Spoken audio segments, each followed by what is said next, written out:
Aryan movie review. जैसे ही ये movie OTT पर रिलीज होगी, मैं पूरी मूवी इस चैनल पर अपलोड कर दूंगा। इसलिए अगर आप ये मूवी सबसे पहले देखना चाहते हैं तो इस चैनल को सब्सक्राइब करें। एक क्राइम थ्रिलर जो दिल जीत लेती है।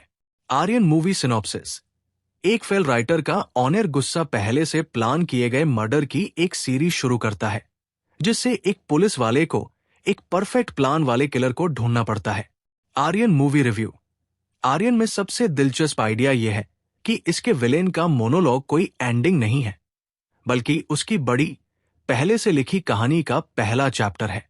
लगभग 15 मिनट के लिए हम असगर सेल्वाराघवन के साथ एक टीवी स्टूडियो में होते हैं, जो एक पुराना राइटर है जो एक लाइव ब्रॉडकास्ट को हाईजैक कर लेता है। वो अपनी 5 दिन की सीरियल किलिंग स्टोरी के बारे में गुस्सा निकालता है और फिर तुरंत अपनी बात साबित करने निकल पड़ता है। यहां 7 का थोड़ा सा हिस्सा है जिसमें एक किलर अपनी उलझी हुई फिलॉसफी को पब्लिक सरमन में बदलने के लिए ऑब्सेस्ड है। सेल्वाराघवन इस ओपनिंग में असरदार है, लेकिन जल्द ही फिल्म को उनके रिकॉर्ड किए गए मैसेज पर निर्भर रहना पड़ता है। इससे केस डीसीपी नाम्बी विष्णु विशाल के लिए बचता है, जो एक क्लासिक वर्कहॉलिक कॉप है, जो इतना डेडिकेटेड है कि वो सचमुच अपनी पत्नी मानसा चौधरी के साथ डिवोर्स कोर्ट में है। फिल्म जल्दी ही एक हुडुनिट से हाउडुनिट और फिर क्यों में बदल जाती है। हम नाम्बी को डॉट्स जोड़ते हुए फॉलो करते हैं, क्योंकि असगर एक ज्यादा लिटरेरी जिक्सॉ की तरह पुलिस को ताना मारने और अपने अगले विक्टिम्स की घोषणा करने के लिए प्री रिकॉर्डेड वीडियो का एक ट्रेल छोड़ गया है।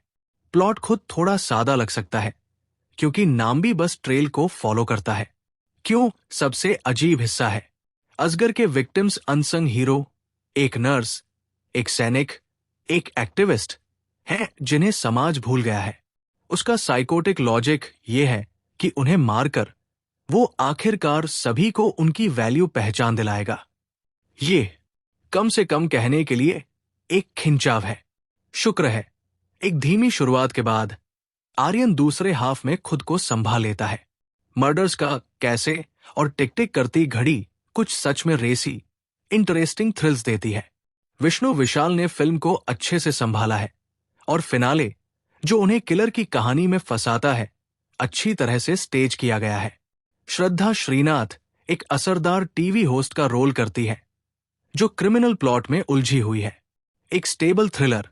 हालांकि सोशल कॉज एक जबरदस्ती का आखिरी चैप्टर जैसा लगा। प्रवीण के कई तरीकों से आपको एक सीरियल किलर थ्रिलर के असल नॉर्म्स के बारे में सोचने पर मजबूर करते हैं और फिर दोबारा सोचने पर मजबूर करते हैं। आर्यन में लगभग 20 मिनट के मार्क पर फिल्म पहले ही वो सब कुछ दिखा चुकी है जिसका हम आमतौर पर इस जॉनर की कहानियों में सुनने का इंतजार करते हैं। सेटअप न केवल फिल्म के साथ खत्म होता है, जिसमें हमें सीरियल किलर की पहचान साफ साफ बताई जाती है, बल्कि ये उस व्यक्ति को सबसे बड़ी सजा देने के साथ भी खत्म होता है जिसकी कल्पना की जा सकती है। कौन कौन है। इस एलिमेंट को हटा देने के बाद आर्यन को उन कारणों पर फोकस करने का एक दुर्लभ मौका मिलता है कि एक व्यक्ति सीरियल किलर बनने का फैसला क्यों करता है, और उस अनोखे तरीके पर जिसमें पूरी फोर्स एक जगह से दूसरी जगह भागती रहती है। ये एक ऐसा सेटअप है जो देखने वाले और उनके न्याय के विचार को कंफ्यूज करता है। बदले की भावना को अपने अंदर से हटाकर ये देखते हुए कि सीरियल किलर को अब सजा नहीं मिल सकती, ये क्राइम को रोकने के लिए पीछा करने के बारे में फिलोसॉफिकल सवाल खड़े करता है, जब छुटकारा पाना नामुमकिन हो। फिल्म के अपने टेढ़े मेढ़े लॉजिक के हिसाब से हम इस कहानी के फैसले से परेशान हो जाते हैं, क्योंकि हम ये पता लगाने की कोशिश करते हैं कि हमें किसके प्रति अपनी लॉयल्टी रखनी चाहिए। एक तरह से हमें लगने लगता है कि जब भी फिल्म का हीरो नाम्बी विष्णु विशाल केस को सुलझाने के करीब आता है तो हम हार रहे होते हैं।